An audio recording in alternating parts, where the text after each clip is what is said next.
अकबर और मंत्री की चालाकी तथा बीरबल की बुद्धिमानी की कहानी। आसमान छूते सम्राट अकबर का दरबार अपने आप में अद्वितीय था।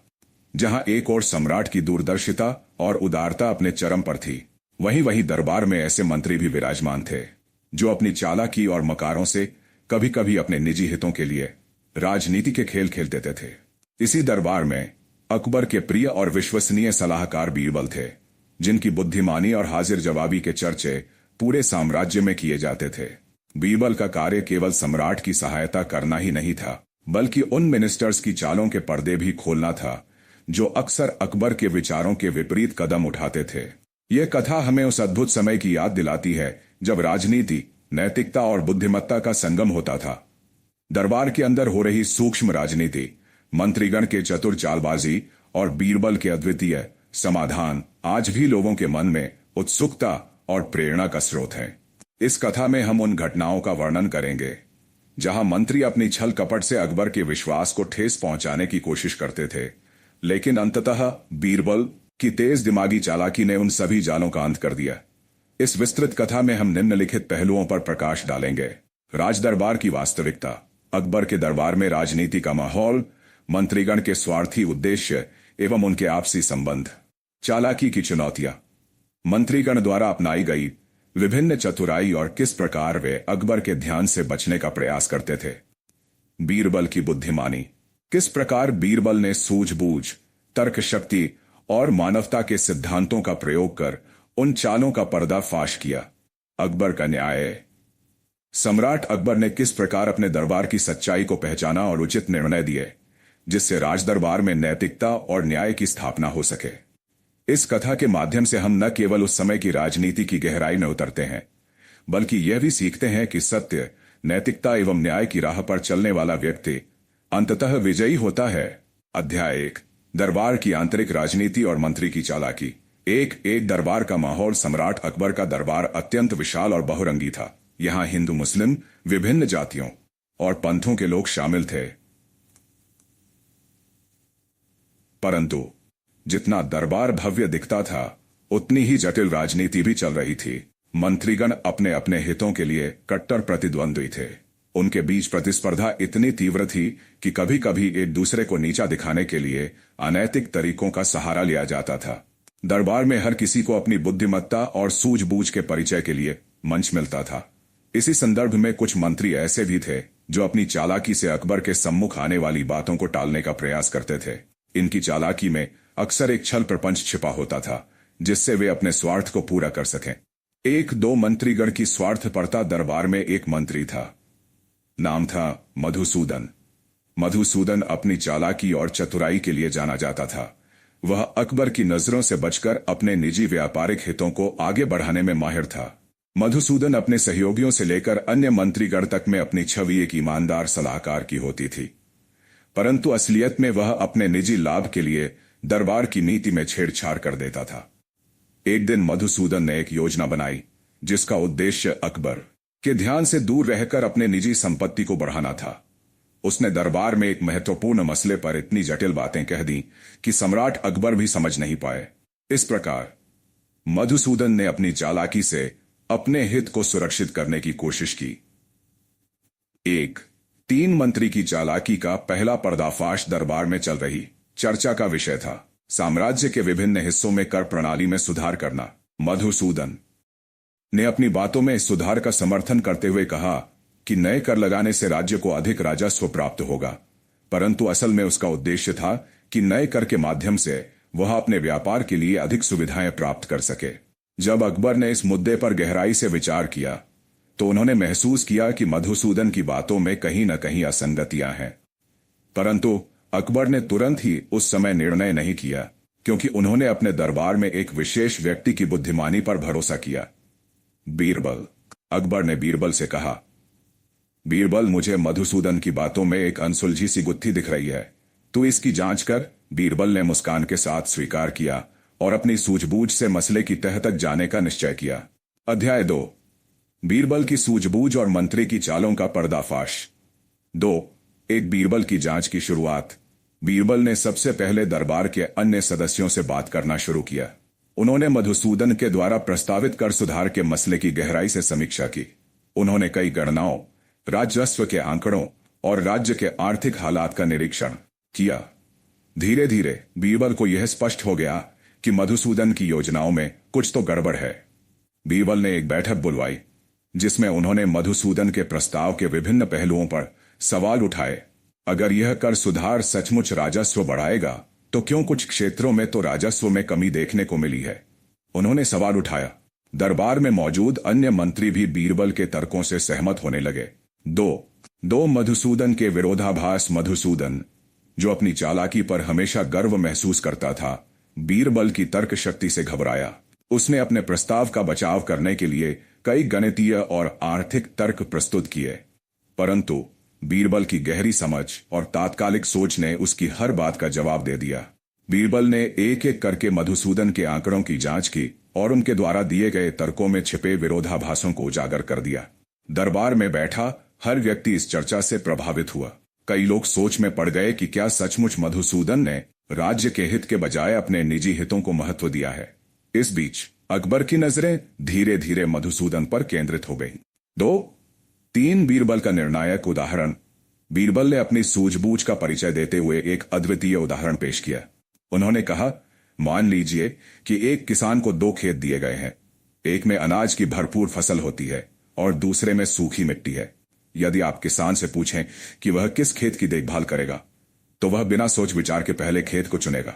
परंतु अगर किसान से पूछा जाए कि दोनों खेतों का उचित प्रबंधन कैसे किया जाए, तो उसे यह समझ में आ जाता है कि दोनों की देखभाल करना आवश्यक है।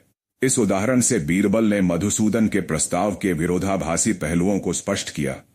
उन्होंने समझाया कि जिस तरह किसान को दोनों खेतों की देखभाल करनी चाहिए, उसी तरह राज्य के आर्थिक प्रबंधन में संतुलन होना चाहिए। मधुसूदन की योजना में केवल एक ही पक्ष पर जोर दिया गया था, जिससे राज्य के समग्र हित पर विपरीत प्रभाव पड़ता था। दरबार में उपस्थित अन्य मंत्री भी अब इस बात से सहमत हो गए कि मधुसूदन ने अपनी चालाकी से राज्य के हितों को नजरअंदाज कर अपने निजी लाभ को प्राथमिकता दी है। अकबर ने भी बीरबल की बुद्धिमानी की प्रशंसा करते हुए कहा, बीरबल, तेरी सूझबूझ ने इस मंत्री की छल कपट का पर्दाफाश कर दिया है। ऐसे ही तर्क से हम राज्य के हर मुद्दे को सुलझाते रहेंगे। अध्याय 3, अकबर की परीक्षा, न्याय, नैतिकता और ज्ञान का संगम। 3, एक दरबार में नई चुनौतियां। अकबर का दरबार केवल आर्थिक नीतियों तक सीमित नहीं था। राजनीति, न्याय और सामाजिक सुधार के अनेक पहलू थे जिन पर विचार विमर्श होना जरूरी था। इसी क्रम में एक दिन दरबार में एक नई समस्या सामने आई। एक विवादित विषय पर 2 समूहों में मतभेद बढ़ गए थे। एक समूह का दावा था कि एक विशेष जमीन का अधिकार केवल राजा के पास है, जबकि दूसरे का मानना था कि वह जमीन स्थानीय जनता के हित में होनी चाहिए। इस विवाद को सुलझाने के लिए अकबर ने दरबार में बैठ सभी मंत्रियों से विचार विमर्श करने का निर्णय लिया। हालांकि इस बार भी कुछ मंत्री अपने स्वार्थ के लिए इस मुद्दे को अपने पक्ष में मोड़ने की कोशिश कर रहे थे। 2 मंत्रीगण की सूझबूझ और मधुर चालें। दरबार में उपस्थित कुछ मंत्रीगण ने मिलकर यह योजना बनाई कि वे इस विवाद का समाधान अपने तरीके से निकालेंगे ताकि राज्य में अपनी पकड़ मजबूत कर सकें। उनमें से एक ने प्रस्ताव रखा कि जमीन का अधिकार राजा के पास रहेगा ताकि राज्य के लाभ के लिए उसका उपयोग किया जा सके। दूसरा मंत्रीगण इस बात पर जोर देने लगा कि यदि जमीन जनता के हित में होगी तो इससे समाज में खुशहाली आएगी। मंत्रियों के बीच यह वाद विवाद बढ़ता गया, परंतु किसी का भी पक्ष निर्णायक रूप से सामने नहीं आया। जब तक सम्राट अकबर ने स्वयं इस मुद्दे पर विचार नहीं किया, तब तक यह विवाद बढ़ता ही जा रहा था। 3 बीरबल का मध्यस्थता में हस्तक्षेप। अकबर ने समस्या के समाधान के लिए फिर से बीरबल से सलाह लेने का निश्चय किया।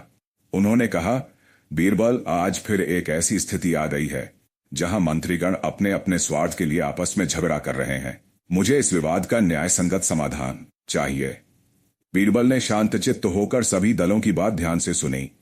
उन्होंने दोनों पक्षों के तर्कों को नोट किया और फिर कहा, सम्राट महाशय, इस मामले में हमें एक ऐसा समाधान निकालना होगा जिसमें न केवल राज्य का हित सुरक्षित रहे, बल्कि समाज में न्याय और समानता की भावना भी बनी रहे। उन्होंने सुझाव दिया कि जमीन का एक हिस्सा राज्य के प्रबंधन में रखा जाए और बाकी हिस्सा स्थानीय जनता को सौंप दिया जाए। जिससे दोनों पक्षों के हितों का संतुलन बना रहे। इस समाधान ने सभी मंत्रियों के बीच संतुलन स्थापित किया और जनता के हित में भी काम किया। अकबर ने इस समाधान को तुरंत स्वीकार कर लिया। उन्होंने कहा, बीरबल, तेरी बुद्धिमानी और समझदारी ने एक बार फिर से हमारे दरबार में न्याय और नैतिकता का प्रकाश फैलाया है। अध्याय 4, बीरबल के अनूठे किस्से और मंत्रीगण के चालबाजी के नए अध्याय। 4, एक दरबार में बीरबल के किस्सों की लोकप्रियता। समय के साथ बीरबल की बुद्धिमानी के किस्से पूरे साम्राज्य में प्रसिद्ध हो गए। न केवल दरबार में बल्कि आम जनता में भी बीरबल के अद्भुत हलकों की चर्चाएं होने लगीं। लोग कहते थे कि बीरबल के बिना अकबर का दरबार अधूरा है। कई बार ऐसे प्रसंग आए जब मंत्रीगण ने अपनी चालाकी से दरबार में अफरातफरी मचाई, परंतु बीरबल की बुद्धिमानी ने हमेशा उस संकट का अंत कर दिया। एक दिन दरबार में एक ऐसा प्रसंग घटा जिसने सभी को चौंका दिया। एक मंत्री ने, जिसका नाम राजवीर था, एक अत्यंत विवादास्पद प्रस्ताव रखा। राजवीर ने कहा कि यदि कोई व्यक्ति अपने दोष से बचना चाहता है तो उसे एक अनूठे उपाय के रूप में अपनी सारी संपत्ति सम्राट अकबर के सामने प्रस्तुत करनी होगी। उसका उद्देश्य था कि वह अपने दोषों को छिपा सके और अपने स्वार्थ के लिए राज्य के नियमों में छेड़छाड़ कर सके। 4, 2 राजवीर की चालाकी और बीरबल का जवाब।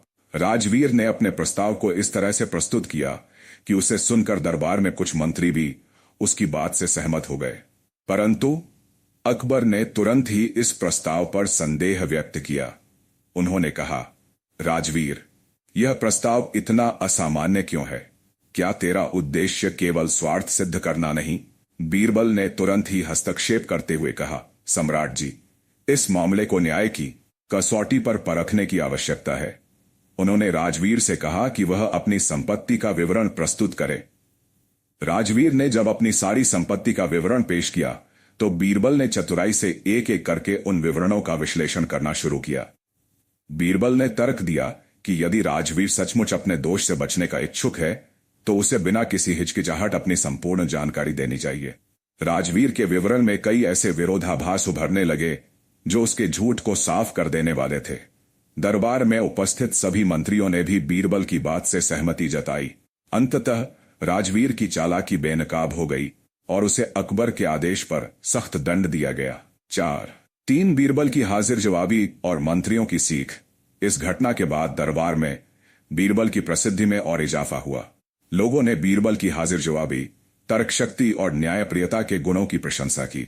मंत्रियों ने समझा कि यदि वे अपने स्वार्थ के लिए राजनीति में छल कपट करेंगे तो अंततः उन्हें बीरबल जैसी बुद्धिमान हस्ती का सामना करना पड़ेगा। अकबर ने भी स्पष्ट रूप से कहा, मेरे दरबार में सिर्फ वही स्थान पाता है जो सत्य और न्याय का पालन करता है। बीरबल ने आज एक बार फिर से साबित कर दिया कि हमारा दरबार बुद्धिमत्ता और नैतिकता के उच्चतम मानदंडों पर चलता है। अध्याय 5, राजनीतिज्ञों के लिए शिक्षा, नैतिकता, न्याय और बुद्धिमानी का संगम। 5, एक नीति और नैतिकता का महत्व। दरबार में बीरबल के किस्सों और घटनाओं से यह शिक्षा मिलती है कि राजनीति में केवल चालाकी और स्वार्थ नहीं चलेगा, बल्कि नैतिकता और न्याय की भी उतनी ही आवश्यकता है। मंत्रीगण को अब यह समझ में आ गया था कि यदि वे अपने व्यक्तिगत हितों के लिए बिना सोचे समझे कदम उठाएंगे तो उनका अंत स्वयं विनाश में होगा। बीरबल ने बार बार यही संदेश दिया कि राजनीति में सच्चाई और ईमानदारी ही सबसे बड़ा अस्त्र है। उन्होंने समझाया कि सत्ता का प्रयोग समाज के कल्याण के लिए किया जाना चाहिए, न कि व्यक्तिगत लाभ के लिए। इस शिक्षा ने धीरे धीरे दरबार में एक सकारात्मक बदलाव की दिशा में कदम बढ़ाया। 5, 2 अकबर की दूरदर्शिता। सम्राट अकबर अपने दरबार के प्रत्येक सदस्य को अपनी जिम्मेदारी समझाते थे। उन्होंने कहा कि एक सच्चे शासक के लिए सबसे महत्वपूर्ण गुण है अपने लोगों के प्रति दया और न्यायप्रियता। अकबर ने हमेशा अपने मंत्रियों से अपेक। समय के साथ दरबार में एक नई सोच का उदय हुआ। मंत्रीगण ने भी अपने अपने कार्यों में सुधार करना शुरू कर दिया। अब वे अपने स्वार्थ से ऊपर उठकर राज्य के हितों को प्राथमिकता देने लगे। बीरबल ने न केवल अपनी बुद्धिमानी से बल्कि अपने व्यवहार से भी सभी को प्रेरित किया। उन्होंने अक्सर अकबर के समक्ष यह बात रखी कि शासन का सर्वोत्तम मार्ग वही है जहां सबका कल्याण हो। इस प्रकार बीरबल की सूझबूझ ने केवल एक एक घटना का समाधान नहीं किया, बल्कि पूरे दरबार में एक सकारात्मक परिवर्तन की लहर भी दौड़ा दी। मंत्रीगण ने समझा कि यदि वे सच में अपने कर्तव्यों का पालन करना चाहते हैं तो उन्हें अपनी पुरानी चालाकियों और स्वार्थी नियतों को त्याग कर एक नए दृष्टिकोण को अपनाना होगा। अध्याय 6 अंतिम परीक्षा, न्याय, बुद्धिमानी और मानवता का संगम। 6 एक अनपेक्षित चुनौती। एक दिन दरबार में ऐसा एक विवाद उठ खड़ा हुआ जिसने समस्त राजदरबार की नींव को हिलाकर रख दिया। एक साधारण किसान ने सम्राट अकबर के समक्ष शिकायत दर्ज कराई कि उसके खेत की जमीन पर किसी मंत्री ने जबरन कब्जा कर लिया है। किसान ने कहा कि मंत्री ने अपनी चालाकी से उसे बेवकूफ बनाया और उसकी जमीन को अपने निजी व्यापारिक हित में बदल दिया। यह घटना इतनी गंभीर थी कि दरबार में एक हलचल मच गई। मंत्रीगण अपनी अपनी सुरक्षा के लिए आपस में एक दूसरे पर आरोप लगाने लगे। सम्राट अकबर ने तुरंत ही इस मामले की गहराई से जांच का आदेश दिया। उन्होंने कहा, यह मामला केवल न्याय की कसौटी पर आना चाहिए, चाहे इसमें कौन शामिल हो। 6 2 बीरबल का न्यायप्रिय समाधान। बीरबल ने इस विवाद के समाधान के लिए सबसे पहले किसान से पूरी जानकारी प्राप्त की। उन्होंने किसान से पूछा कि किस प्रकार मंत्री ने उसकी जमीन पर कब्जा किया और कौन कौन सी दस्तावेजी प्रमाण मौजूद है। किसान ने पूरी सच्चाई बताई और कुछ पुराने कागजात भी पेश किए। बीरबल ने तुरंत ही उस जमीन के कागजात की जांच शुरू की। उन्होंने महसूस किया कि मंत्री ने न केवल जमीन के दस्तावेजों में हेरफेर किया था, बल्कि किसानों के अधिकारों को भी अनदेखा कर दिया था। बीरबल ने अपने तर्क और गहन अध्ययन से यह साबित कर दिया कि मंत्री ने अपनी स्वार्थी नीयत से जमीन को अपने लाभ के लिए बदलने का प्रयास किया था। जब यह तथ्य दरबार में सामने आया तो समस्त मंत्रीगण शर्मिंदगी में डूब गए। अकबर ने कहा, सच और न्याय की राह में कोई भी छल कपट स्थान नहीं रख सकता। उन्होंने तत्काल ही उस मंत्री को सख्त दंड सुनाया और किसान को उसकी जमीन वापस दिलवाई। इस घटना ने दरबार में एक बार फिर से यह संदेश दे दिया कि न्याय की राह में कोई भी फंदा टिक नहीं सकता। 6 3 मानवता का संदेश। बीरबल ने इस विवाद से यह सिखाया कि सत्ता का प्रयोग हमेशा समाज के हित में होना चाहिए। उन्होंने कहा, जब हम किसी भी व्यक्ति के अधिकारों की रक्षा करते हैं तो हम संपूर्ण समाज का कल्याण सुनिश्चित करते हैं। उनके संदेश ने न केवल किसान के दुख दर्द को कम किया, बल्कि अन्य लोगों में भी यह जागरूकता पैदा की कि शासन में ईमानदारी और न्याय सर्वोपरि है। सम्राट अकबर ने भी इस घटना से सीख ली। उन्होंने बीरबल के सामने अपनी प्रशंसा व्यक्त करते हुए कहा, बीरबल, तेरी बुद्धिमानी और न्यायप्रियता ने आज एक बार फिर से यह साबित कर दिया है कि मेरे दरबार में सत्य और नैतिकता का ही वर्चस्व है। अध्याय 7 ज्ञान और अनुभव का संगम, भविष्य की दिशा में एक कदम। 7 एक दरबार में सुधार की पहल। बीरबल की इन घटनाओं ने दरबार में सुधार की नई लहर दौड़ा दी। मंत्रीगण ने अब अपने कार्यों में अधिक पारदर्शिता और ईमानदारी दिखाई। उन्होंने अपने आप को बदलने का संकल्प लिया और समाज के हितों को अपने व्यक्तिगत स्वार्थ से ऊपर रखा। सम्राट अकबर ने भी नए नियम और सुधार लागू किए, जिससे दरबार में भ्रष्टाचार के लिए कोई जगह न रह सके। 7 2 ज्ञान की महत्ता। बीरबल ने बार बार यह संदेश दिया कि ज्ञान ही शक्ति है। उन्होंने कहा, जब तक हम अपने ज्ञान का सही प्रयोग नहीं करते, तब तक हम अपने और अपने समाज के लिए अनंत चुनौतियों का सामना नहीं कर सकते। उनके इस सिद्धांत को अपनाते हुए दरबार में नए शिक्षा और प्रशिक्षण कार्यक्रम शुरू किए गए। मंत्रियों को अपनी पुरानी भूलों से सीख लेते हुए न्याय, नैतिकता और सत्य के मार्ग पर चलने का निर्देश दिया गया। 7 3 भविष्य की दिशा। सम्राट अकबर ने अपने दरबार में यह भी सुनिश्चित किया कि भविष्य में किसी भी प्रकार की छल कपट और स्वार्थी राजनीति का स्थान न हो। उन्होंने कहा, हमारा राज्य तभी समृद्ध हो सकता है जब प्रत्येक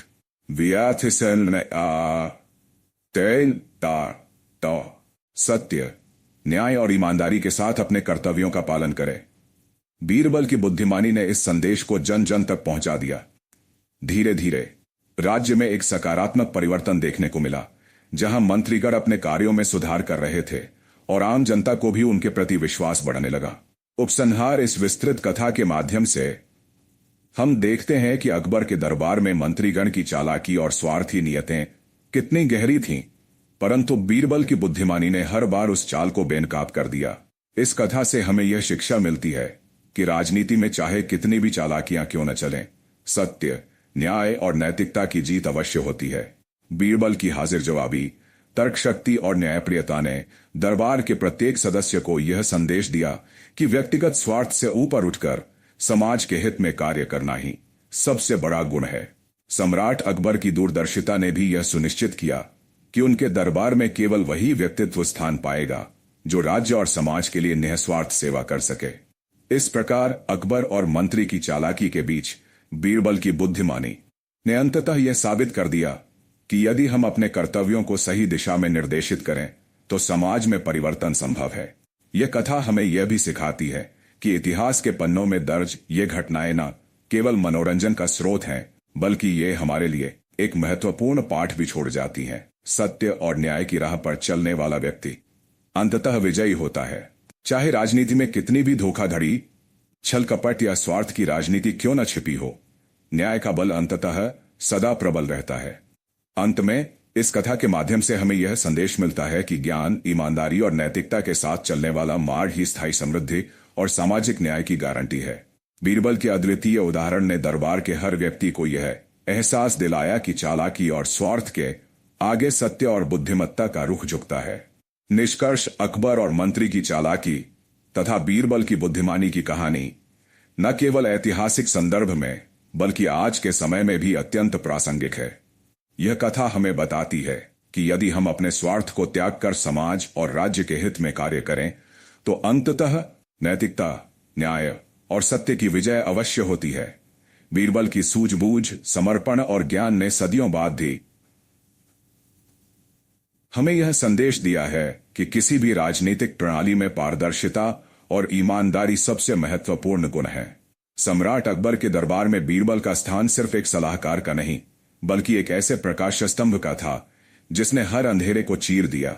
मंत्रीगण की स्वार्थपरता और चालाकी को चाहे कितनी भी बार तोड़ा गया हो, अंततः उस समाज में न्याय और नैतिकता का संचार होना ही सर्वोपरि रहा। यह विस्तृत कथा लगभग 6000 शब्दों में इस बात का प्रमाण है कि जब तक हम अपने भीतर की बुद्धिमानी और नैतिकता को बनाए रखते हैं, तब तक कोई भी छल कपट हमारे मार्ग में बाधा नहीं बन सकती। राजनीति के इस अद्भुत खेल में बीरबल की तरह हमें भी यही सीख मिलती है कि सूझबूझ, विवेक और मानवता के मूल्यों के साथ ही हम किसी भी चुनौती का सामना कर सकते हैं। आज जब हम इतिहास के इन किस्सों को देखते हैं तो यह हमें प्रेरणा देता है कि चाहे परिस्थितियां कितनी भी बदल जाएं, सत्य और न्याय की राह पर चलने वाला व्यक्ति अंततः विजयी होता है। यही संदेश है अकबर के दरबार की उन घटनाओं का, जो आने वाले पीढ़ियों के लिए भी एक अमूल्य धरोहर के रूप में हमेशा जीवित रहेगा। यह कथा जो आज हम प्रस्तुत कर रहे हैं, उन अनगिनत किस्सों में से एक है जहां बीरबल की बुद्धिमानी ने मंत्रीगण की चालाकियों को बेनकाब कर दिया। इसकी गहराई, विवेक और तर्क शक्ति हमें यह सिखाती है कि राजनीति और समाज में परिवर्तन तभी संभव है जब हम अपने आंतरिक मूल्यों, सत्य, न्याय, ईमा, अकबर और मंत्री की चालाकी तथा बीरबल की बुद्धिमानी की कहानी। अगला भाग 1, प्रस्तावना। नए युग का आगमन समय का चक्र अनवरत घूमता रहता है। जिस प्रकार बीते दिनों के अनुभवों से अकबर के दरबार ने सीख लेकर सुधार की दिशा अपनाई, वैसे ही नए संकट, नई साजिशें और अनपेक्षित घटनाएं अब दरबार में दस्तक देने लगी थीं। पिछले अध्यायों में हमने देखा कि कैसे मंत्रीगण की स्वार्थी चालाकियां एवं बीरबल की अद्वितीय बुद्धिमानी ने दरबार में सत्य, न्याय और नैतिकता की स्थापना की। आज का यह नया अध्याय भी उसी प्रतिबिंब को आगे बढ़ाता है, जहां अतीत की यादों से सीख लेकर वर्तमान में नई चुनौतियां और विवाद सामने आ रहे हैं, जिन्हें सुलझाने के लिए अकबर, बीरबल एवं उनके समर्पित सहयोगियों को फिर से एकजुट होना पड़ेगा। 1. दरबार में नए परिवर्तन की हवा। एक सम्राट अकबर की दूरदर्शिता। सम्राट अकबर ने अपने बीते अनुभवों से सीखा था कि दरबार में सुधार तभी संभव है जब प्रत्येक मंत्री अपने कर्तव्यों के प्रति सजग और ईमानदार हो। हालांकि पिछले कुछ वर्षों में सुधार की दिशा में उठाए गए कदमों के बावजूद कुछ पुराने स्वभाव वाले मंत्री अब भी अपनी पुरानी चालों में उलझे हुए थे।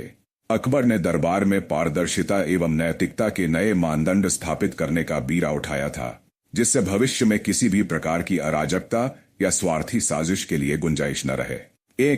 2. दरबार का परिवेश और मौजूदा चुनौती। दरबार का माहौल पहले से कहीं अधिक परिवर्तनशील था। जहां पहले मंत्रीगण की चालाकी का सामना बीरबल की तेज दिमागी सूझबूझ से होता था, वहीं अब कुछ नए युवा मंत्रियों ने भी सत्ता में प्रवेश कर लिया था, जिनमें ऊर्जा के साथ साथ नई सोच की चमक भी थी। हालांकि कुछ पुराने मंत्री अपने पुराने स्वार्थी तरीकों से विद्रोह करने की कोशिश कर रहे थे, दरबार में एक नई खलबली मच गई थी जब एक विशेष मंत्री, जिसका नाम वीरमणि था, ने एक ऐसी योजना का प्रस्ताव रखा जो न केवल राज्य के हितों को प्रश्न चिन्ह में डालती थी, बल्कि अपने निजी लाभ के लिए भी अत्यंत अनुचित सिद्ध हो सकती थी। 2. वीरमणि की साजिश। एक नई चाल। 2. एक वीरमणि की पृष्ठभूमि। वीरमणि, जो अकबर के दरबार में एक ऊर्जावान और तेज तर्रार मंत्री के रूप में जाना जाता था, पहले भी अपनी चालाकियों से कुछ अवसरों पर सफल रहा था, लेकिन अब उसकी चालों में एक नया मोड़ आ गया था। उसके द्वारा प्रस्तुत की गई योजना के पीछे का उद्देश्य था राज्य के आर्थिक संसाधनों का निजीकरण करते हुए अपनी संपत्ति को दोगुना करना। वीरमणि ने अपनी योजना में कुछ ऐसे बिंदुओं को इस तरह से पिरोया था कि पहली नजर में तो यह राज्य के हित में लग रहा था, परंतु गहराई से विश्लेषण करने पर उसमें कई विरोधाभासी पहलू स्पष्ट हो उठे थे। 2. योजना का स्वरूप। वीरमणि ने दरबार के समक्ष एक विशेष प्रस्ताव रखा जिसमें उन्होंने राज्य के कुछ महत्वपूर्ण क्षेत्रों जैसे कि व्यापारिक मार्ग, कर प्रणाली और राजस्व प्रबंधन का पुनर्गठन करने का सुझाव दिया। उनके अनुसार यदि इन क्षेत्रों में सुधार किया जाए तो राज्य के राजस्व में अप्रत्याशित वृद्धि होगी। लेकिन इस योजना में निहित था एक गुप्त उद्देश्य कि नए नियमों के तहत मंत्रीगण को अपने निजी लाभ के लिए विशेष छूट और सुविधाएं दी जाएंगी। दरबार में इस प्रस्ताव पर चर्चा शुरू हुई।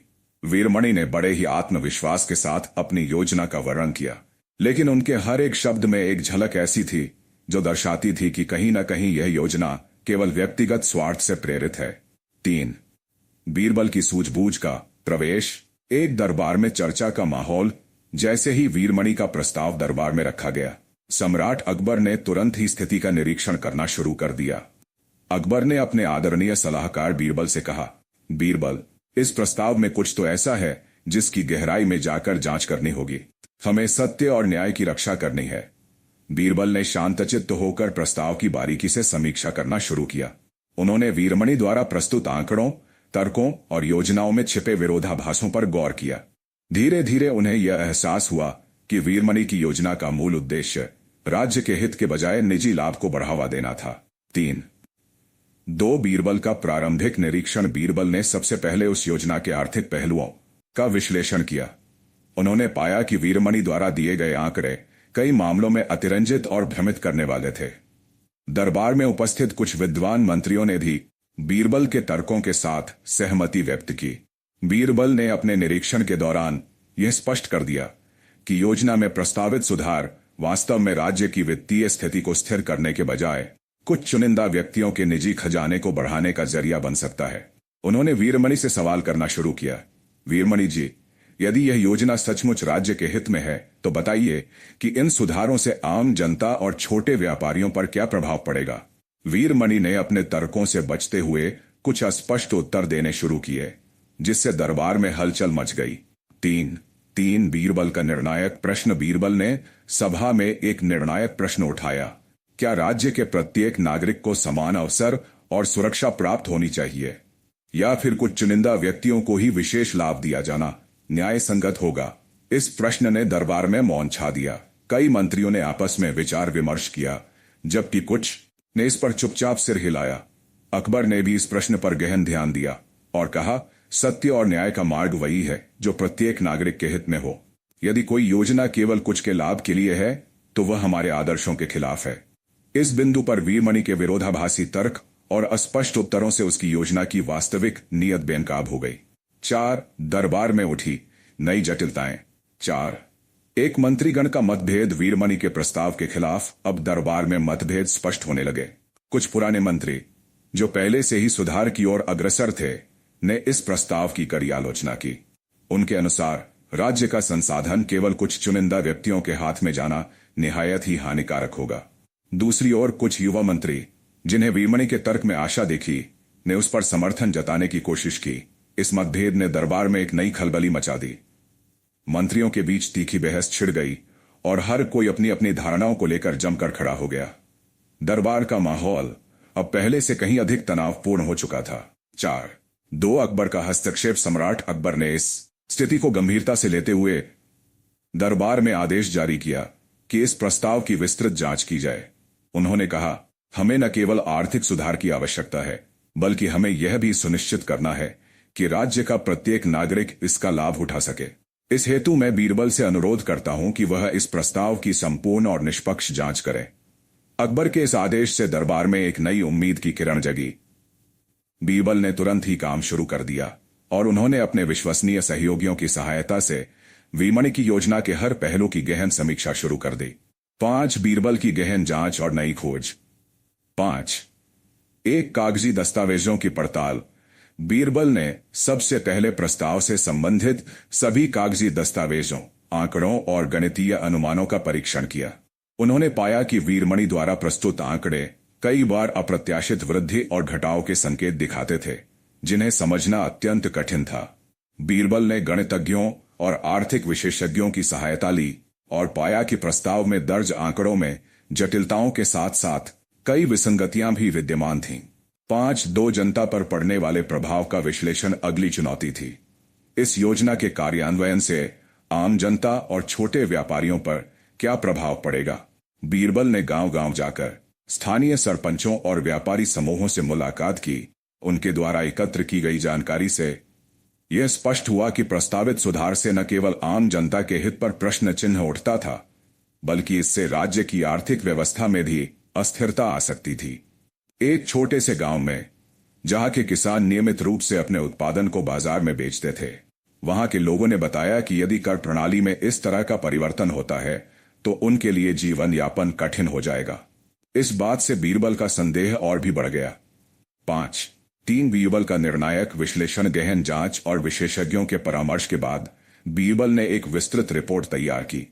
रिपोर्ट में उन्होंने स्पष्ट रूप से वर्णित किया कि वीरमणि की योजना के तहत राज्य के केवल कुछ हिस्सों में सुधार हो सकता है, परंतु इससे आम जनता और छोटे उद्यमियों को भारी नुकसान होगा। उन्होंने कहा, जब तक राज्य के सभी नागरिकों का कल्याण सुनिश्चित नहीं होगा, तब तक कोई भी सुधार पूर्ण और न्यायसंगत नहीं हो सकता। दरबार में इस रिपोर्ट की प्रस्तुति ने सभी मंत्रियों को स्तब्ध कर दिया।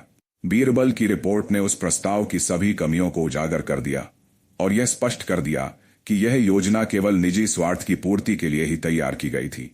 6. दरबार में नई दिशा का संकल्प। 6. एक सम्राट अकबर का स्पष्ट निर्णय। बीरबल की गहन जांच और निष्पक्ष रिपोर्ट के पश्चात सम्राट अकबर ने ठोस कदम उठाने का निर्णय लिया।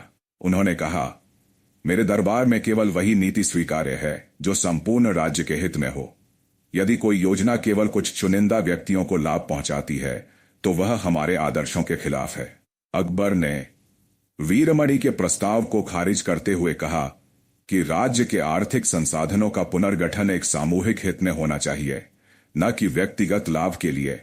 उन्होंने बीरबल की प्रशंसा करते हुए कहा, बीरबल, तेरी सूझबूझ ने हमें एक बार फिर से यह प्रमाणित कर दिया है कि सच और न्याय का मार्ग ही हमारा असली आधार है।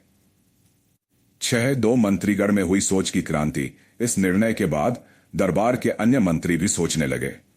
कुछ पुराने मंत्री, जिन्होंने अपनी स्वार्थी चालों में व्यस्त रहते हुए कभी अपनी गलती नहीं मानी थी, उन्होंने भी अपने कर्तव्यों के प्रति सजगता दिखाई। युवा मंत्रीगण ने इस अनुभव से सीख ली कि राजनीति में केवल चालाकी से काम नहीं चलेगा, बल्कि सत्य, न्याय और नैतिकता के मार्ग पर चलना ही दीर्घकालीन सफलता की कुंजी है। दरबार में एक सकारात्मक परिवर्तन की लहर दौड़ गई। मंत्रीगण ने अब अपने अपने कार्यों में ईमानदारी और पारदर्शिता को अपनाने का संकल्प लिया। अकबर ने यह सुनिश्चित किया कि भविष्य में किसी भी प्रकार की स्वार्थी साजिश के लिए कड़े नियम बनाए जाएं, ताकि राज्य का हित सर्वोपरि रहे। 7. नई चुनौतियां और आने वाले संकट। 7. एक बाहरी आक्रमणों की आहट। अभी अभी दरबार में आंतरिक सुधारों की चर्चा चल रही थी कि दूर दराज के इलाकों से कुछ दंगों एवं असंतोष की खबरें मिलने लगीं। राज्य की सीमाओं पर दुश्मनों के जमघट के संकेत स्पष्ट हो रहे थे। बाहरी आक्रमणकारियों ने राज्य की कमजोरियों को पहचाना था और उनके लिए यह उत्तम अवसर बन सकता था। अकबर ने तुरंत ही अपने सेनापतियों से आदेश दिया कि वे पूरी सावधानी बरतें। दरबार में इस नई चुनौती पर भी चर्चा हुई। बीरबल ने कहा, सम्राट जी, यदि हम आंतरिक सुधार के साथ साथ बाहरी खतरों का भी समाधान नहीं निकालेंगे तो हमारा राज्य दोनों मोर्चों पर असुरक्षित हो सकता है। 7. दो रक्षा एवं रणनीतिक सुधार। अकबर ने तत्कालीन संकट के मद्देनजर राज्य की सुरक्षा के लिए नए रणनीतिक उपायों की आवश्यकता पर जोर दिया। उन्होंने अपने वरिष्ठ सेनापतियों को बैठक में बुलाकर आदेश दिया कि वे सीमाओं की सुरक्षा में और अधिक सुदृढ़ीकरण करें।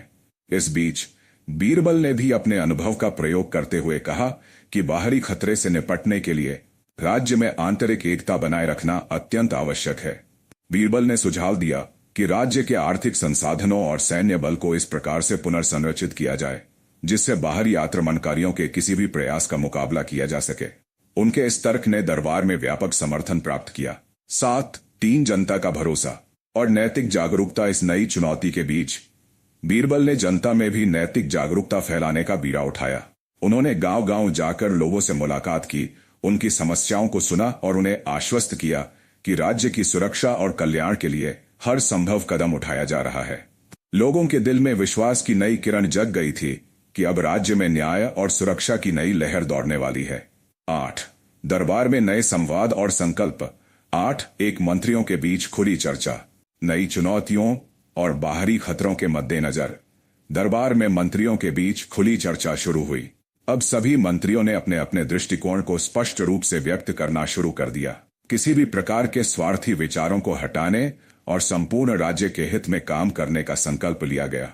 एक सभा में एक युवा मंत्री ने कहा, हमें अब केवल सत्ता के लिए नहीं बल्कि संपूर्ण समाज के कल्याण के लिए कार्य करना चाहिए। हमारे निर्णय केवल हमें समृद्धि नहीं दिलाएंगे बल्कि आने वाली पीढ़ियों के लिए भी एक मजबूत नींव रखेंगे। इस प्रकार के उत्साहवर्धक विचारों ने दरबार में एक सकारात्मक वातावरण पैदा कर दिया। 8. अकबर का नया दृष्टिकोण। सम्राट अकबर ने भी इस चर्चा में सक्रिय भागीदारी निभाई। उन्होंने मंत्रियों से कहा, मेरे प्रिय सहयोगियों, हम आज न केवल आंतरिक सुधार की दिशा में अग्रसर हैं बल्कि बाहरी खतरों से निपटने के लिए भी सशक्त रणनीति अपना रहे हैं।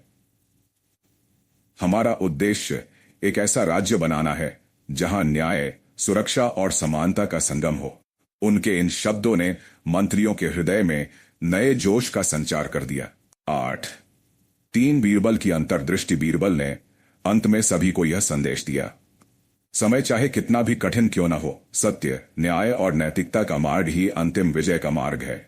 हमें चाहिए कि हम अपने अंदर की बुद्धिमत्ता और ईमानदारी को प्रबल करें ताकि कोई भी साजिश हमारे आदर्शों को छीन न सके। उनके इस प्रेरणादायक भाषण ने दरबार में उत्साह की नई लहर दौड़ा दी। 9. संकल्प और भविष्य की राह। 9.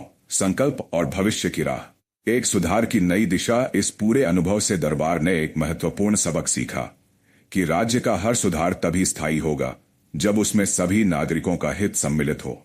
अकबर और उनके मंत्रियों ने मिलकर एक नई नीति समिति का गठन किया जिसका उद्देश्य था न केवल आंतरिक सुधार करना बल्कि बाहरी खतरों से निपटने के लिए भी एक सशक्त रणनीति तैयार करना। 9. नीति समिति की बैठक। पहली बैठक में बीरबल ने विस्तृत रूप से योजना प्रस्तुत की। उन्होंने कहा, इस समिति का उद्देश्य है नई सोच, नए नियम और संपूर्ण समाज के हित में नीति निर्माण करना। हमें चाहिए कि हम अतीत की गलतियों से सीख लेकर भविष्य के लिए मजबूत नींव रखें। मंत्रियों ने इस विचार से पूर्ण समर्थन जताया और समिति के सदस्यों ने मिलकर सुधार की दिशा में कार्य आरंभ कर दिया। 9. जनता की सहभागिता। समिति ने यह भी निर्णय लिया कि सुधार के कार्य में जनता की भी भागीदारी होगी। गांव-गांव में जनसभा आयोजित की जाएंगी जहां नागरिकों के सुझाव लिए जाएंगे और उनकी समस्याओं का समाधान करने की ठोस योजनाएं बनाई जाएंगी। इस पहल से जनता में भी एक नया विश्वास पैदा हुआ कि अब राज्य में उनके हितों का भी पूरा ध्यान रखा जाएगा। 10. अगले अध्याय की पूर्व संबंधी झलक। 10. एक आने वाले संघर्ष और चुनौतियां। दरबार में सुधार की नई लहर के बीच बाहर से आने वाले आक्रमणकारियों और आंतरिक स्वार्थी तत्वों की साजिशों का खतरा अब भी बना हुआ था। बीरबल ने चेतावनी दी थी कि यदि हम सजग नहीं रहे तो कोई भी बाहरी या आंतरिक साजिश राज्य की सुरक्षा और स्थिरता को गंभीर रूप से प्रभावित कर सकती है। अगले अध्याय में हम देखेंगे कि कैसे इन चुनौतियों का सामना करते हुए अकबर, बीरबल और उनके सहयोगी एक बार फिर से राज्य के हित में मजबूती से खड़े होते हैं। बस 2 नई कहानियों की गूंज।